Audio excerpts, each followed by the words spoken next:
Welcome to the Voices of the Goddess podcast. We believe that there is a goddess inside each and every one of us. When we use our voice to share that goddess, we support and uplift each other. Join us each week as we interview women to receive the message of their goddess within.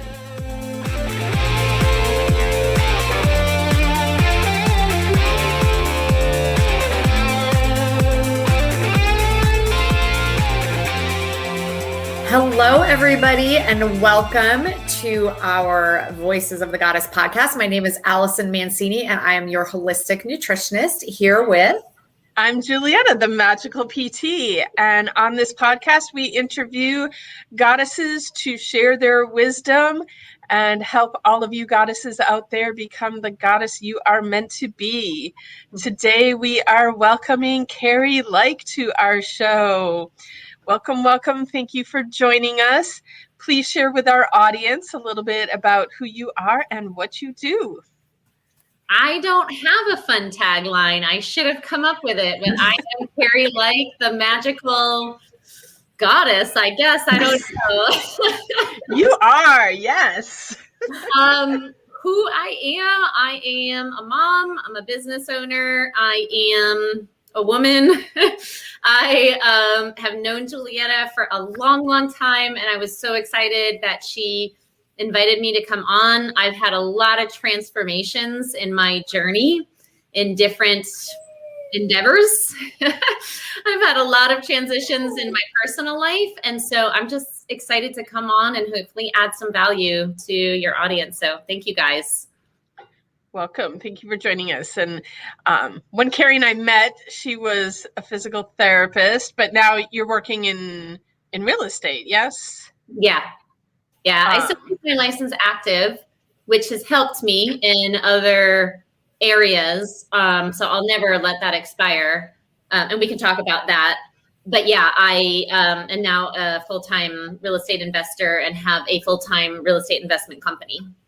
Yeah, I was scoping out your Facebook page. You're doing some really amazing things. Like I'm sitting here thinking she just introduced herself and she didn't even touch on some of the cool things you're doing. So elaborate a little bit. Which kind of goes to something we were talking about on another episode, that we as women don't give ourselves enough credit for everything we do.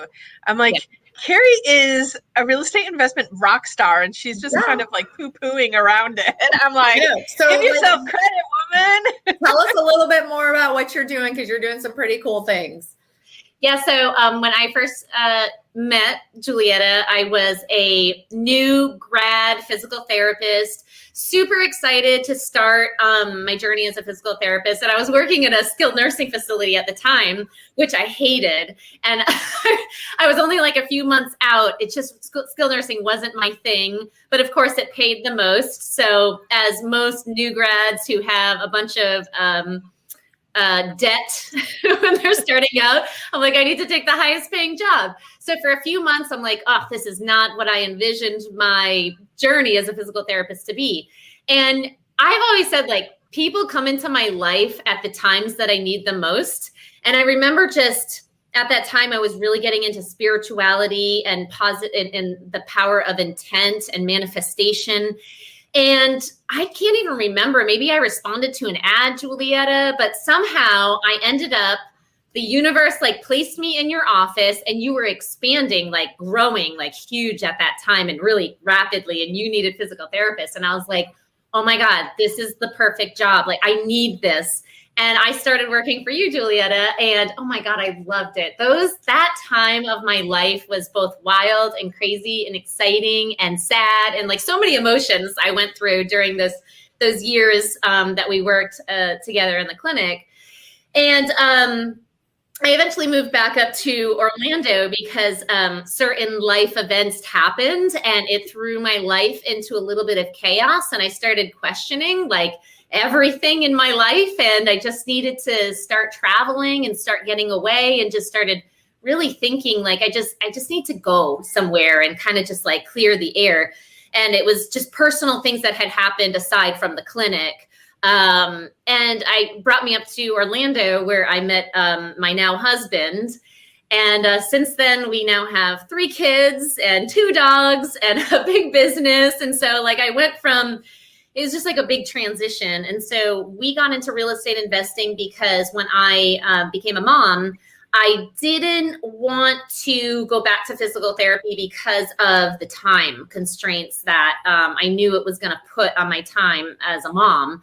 And so I was trying to think of ways that I could continue to contribute to the income in the household, but that I could do on the side. So I started educating myself in real estate, and I started flipping houses, and I replaced my income as a physical therapist by, flipping 2 houses. And I was able to do that with my baby next to me. I mean, he would literally come to the renovations with me, and I would talk to the contractors, and I would bring him to closing tables. Like, I don't know how many times he spit up on closing documents, or I'd be breastfeeding him like in front of buyers and sellers. Like, that was just my life for a little while, but I loved it. And so I've come to really be passionate about real estate. And it's so interesting because physical therapy and real estate, there's a lot of similarities. I'm always diagnosing problems now in houses versus patients, which actually can be a little bit harder because I don't have someone telling me what's going on. Like, I have to look at a house now and diagnose problems that are going on in the house to get to a plan of care for that house. So there's actually a lot of similarities between physical therapy in the medical world and real estate. So that's kind of where I've landed. And now we have our own podcast, which is called, oh my gosh, The Investor Warrior. It's a fearless investing, but it really talks a lot about mindset on what it is, how you can get to that extraordinary life that you seek. And we do have women on, and we talk about women in business, because women in business, it doesn't matter what kind of business you're in, it can be challenging and tough sometimes to be a woman in business. And it can also be very, very rewarding. Awesome. I think now we have a much clearer picture of who Kari Lyke is. That's my story, and I'm sticking to it. I saw that on your Facebook page. I'm like, she's a podcaster, girl. Why are you not talking about that? That's awesome. And I love what you're doing, because also women tend to be very unsure of finances and investing and that kind of thing. So I think that that's really great. I'm definitely going to add it to my library of podcasts. So thank you. Yes, you're welcome. Awesome. So we're going to dive into the questions here, Kari. Our first one is, what is your superpower? I think that my superpower is my ability to build relationships with people, which I think is huge and is what is going to give you the life that you want to create. It's about building relationships with people, like, period. Whether that's relationships with the person that you want to be with for the rest of your life, whether that's the kinds of relationships that you want to have with your kids, whether that's relationships with the clients that you want to have become raving fans of your business. I just think that the quality of one's life is the quality of the relationships that they build in their life. And I think that that's always come natural to me. But as I've gotten more into business, my ability to connect with people who on the surface look like we have absolutely nothing in common. I can sit with, Bob, who is who's a retired trucker who is wanting to sell his home to get on the road with his wife to go RVing. Like, on the surface, it might look, when we sit down together, like we have nothing in common. But I think I have a natural ability to pull information out of people to find something that we connect with on, because ultimately we're all human beings. We all come from one source, whatever source you believe that is. But ultimately, we are all human beings. We all might have different personalities and different values and different lifestyles.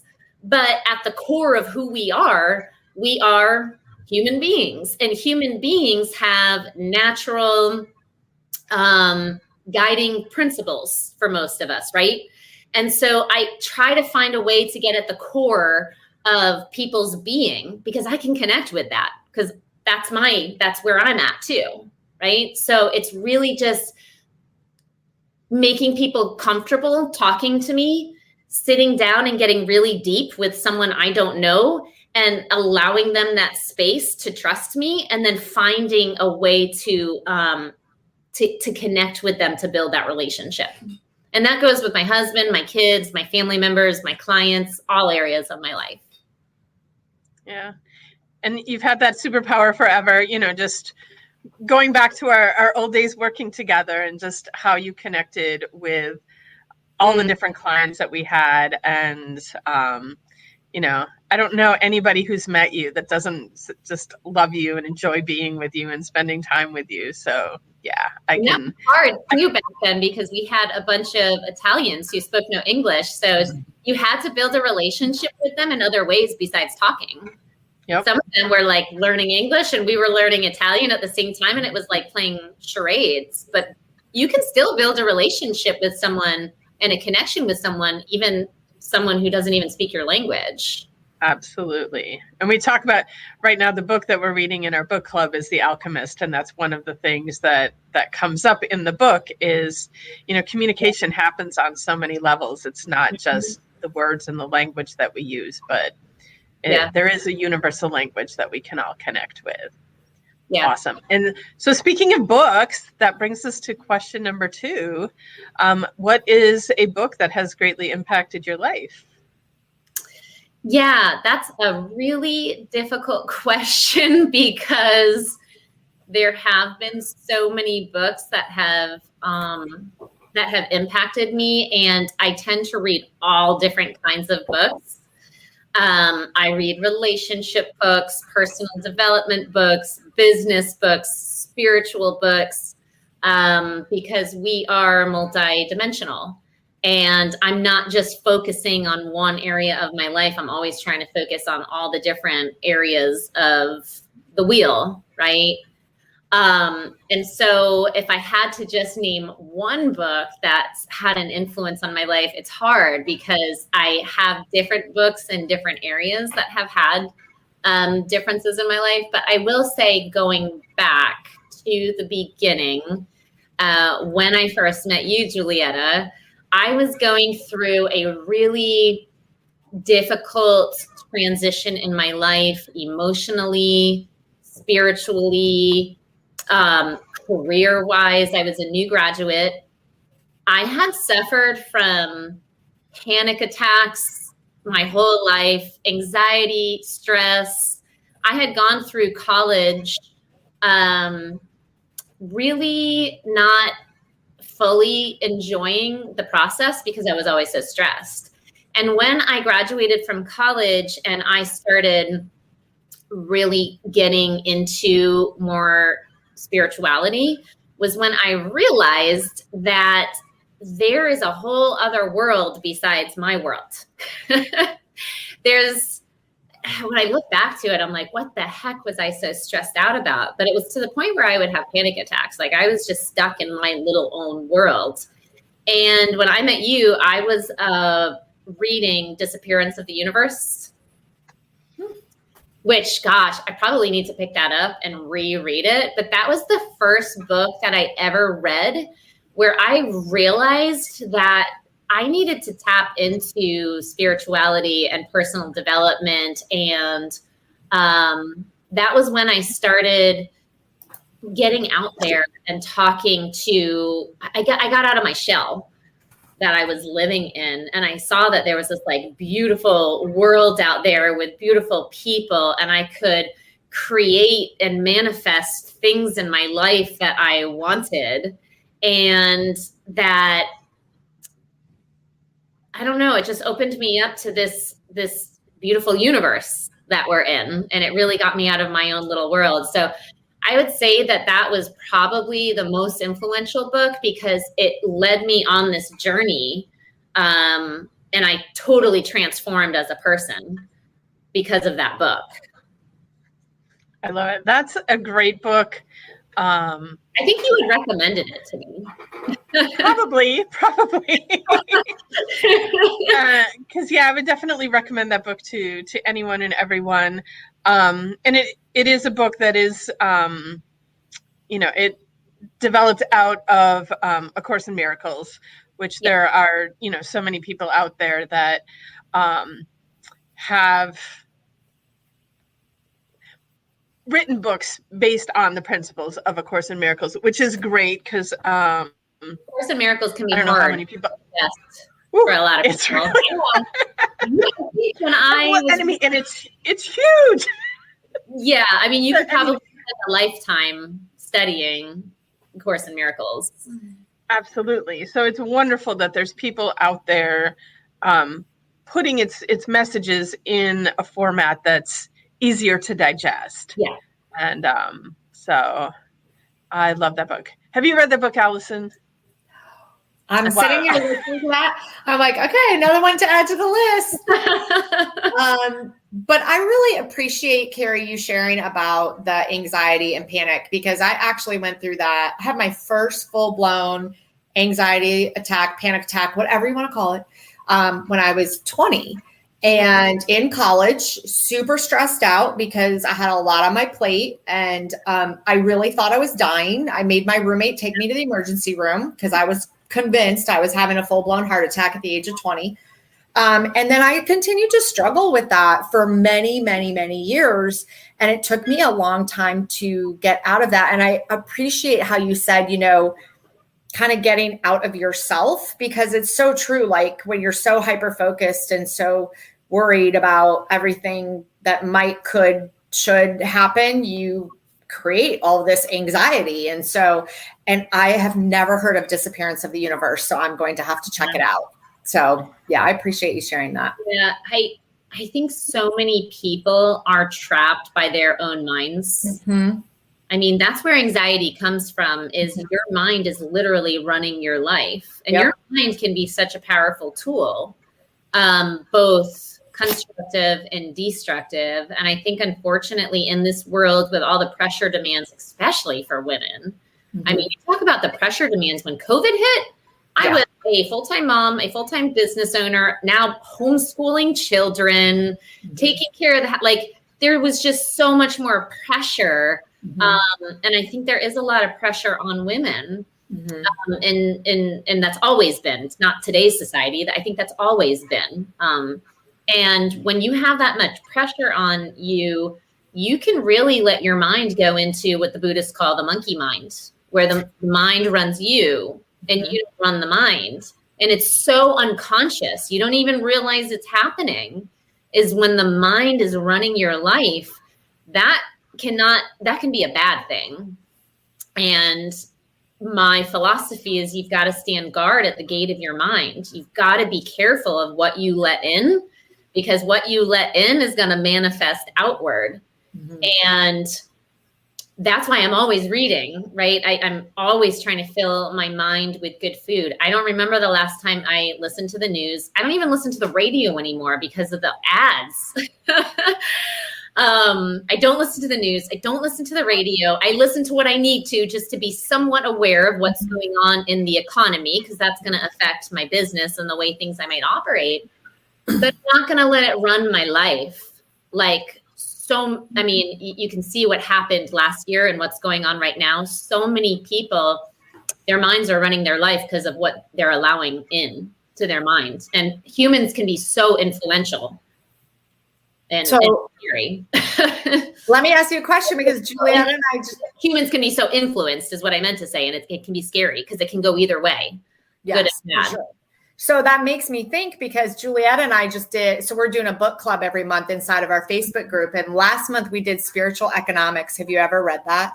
Mm-mm. Oh gosh, you need to read that. It is so like everything you just said about how outside can affect all these different things, especially in your industry. He talks, obviously it's spiritual economics. He talks a lot about financial side of things. But one of the things he really explains well and brings to light is it's a community consciousness. Like if we're all watching the news and following what they're saying, like, oh, this stock is going to go down and this investment is going to go down, and then we all start putting that out there, that starts to happen. But if we take ourselves out of that and stop paying attention to that and put out what we want to happen into the universe as a community collectively, we can do so many great things. It's a really, really great book. I highly recommend it. Now I'm going to have to add that to my list. Infinite books out there for all of us. Yes. All right, we need to step up our game here because the clock is ticking. So next question is, what is your favorite self-care practice? My favorite self-care practice, and it's hard to do, and I recently just started doing it again, is waking up early in the morning. And it's kind of, it doesn't seem like self-care because you're forcing yourself out of bed when you're tired. It seems like, oh, you're pushing yourself. That's not self-care. But this morning I woke up at 4:30. I had my big glass of water. I had my coffee, and I went outside on my porch, and we have an owl out in because we have some conservation land behind us, and we've had an owl that I hear at night. And I heard him this morning, and I went out there with my cup of coffee, and I just sat and I listened. I sat in the dark outside with my cup of coffee, and I just listened to the owl. That to me is like just taking time to just sit and do nothing with no kids, with no distractions. Before I know the business world is up, I don't have to worry about is someone texting me, is someone calling me, am I not getting to something on my calendar? When I wake up in the morning before the world starts, before everyone else, I feel that is like the one time in my day where I can completely 100% let go and quiet my mind and relax. And then it prepares me for the day. But it's hard. I don't do it every day because it is hard sometimes to get out of bed. It doesn't seem like self-care when you're dragging yourself out of bed. But I know once I drag myself out of bed and I wake myself up that it has so many benefits after. I love that you're listening to this owl, because owls, I love it. Well, and so an owl is part of my business logo. I don't know if you've seen my new business logo, Kari, but and I'm very much like, I love the concept of power animals, totem animals, animal spirit guides. And so I had an owl spirit guide with me for many, many years. And the message of the owl, I mean, the owl represents intuition and wisdom. And so I always have this special affinity to the owl. And they're such love beautiful that you are up. I just I love owls. And I love that there's an owl in our backyard, even when he wakes me up in the morning, because sometimes he does. Loud. I'll be sleeping and I can hear him through the window. But it's like the best alarm clock ever. Like if I'm going to wake up at 4:30, if I can wake up to an owl hooting outside, like what is more amazing than that to wake up to? That's so cool. That's so cool. All right. Our last question, and you, super busy, accomplishing a million things, definitely have accountability in your life. So how do you create that accountability? How do I create accountability in my life? I think that I create accountability in my life because I know that there is always someone watching. I have so many people who depend on me right now. I have my kids. My kids are always watching me. Like, kids are amazing. When you don't think they're listening, they're listening. When you don't think they're watching, they're watching. And I've read a lot of parenting books, and it's interesting. The best parenting books that I've read are the parenting books that talk about the parents, not the kids. It's not about the kids. If you want to have a loving relationship with your kids, if you want disciplined kids, if you want kids who are going to grow up to be amazing adults, it's not about what you need to do with them. It's about what you need to do with yourself. Because how you behave and how you act and what you are showing them subconsciously gets planted inside of them, right? And it's the same thing with the people around me. Whoever I'm around interacting with, subconsciously, I'm influencing them. They might not even realize it. I might not even realize I'm influencing them by my actions, but I am. And so I think my accountability is the people who depend on me, it's just naturally, it creates an accountability. Like I can fail myself and be okay with it. I can't fail other people. That's like the biggest fear of mine, is that I fail someone else. If I fail myself, I know I can recover and I can move on, and I don't think there's ever true failure unless you fail and don't learn a lesson from it. Right. But I can fail in other ways and then have to tweak something, or have to go about it a different way, or maybe have to just change direction entirely. But if I learn something from it and I grow from it, it's really not failure.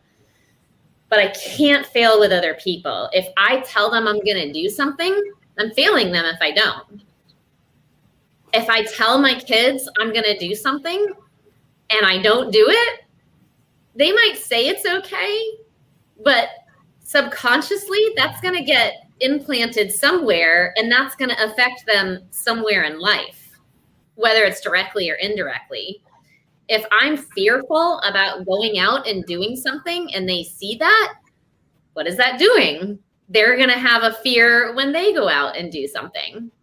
So I think that is the accountability, is just having people, knowing that I have people in my life, my business partners, my clients, my family, my friends, that if I don't show up, I'm failing them.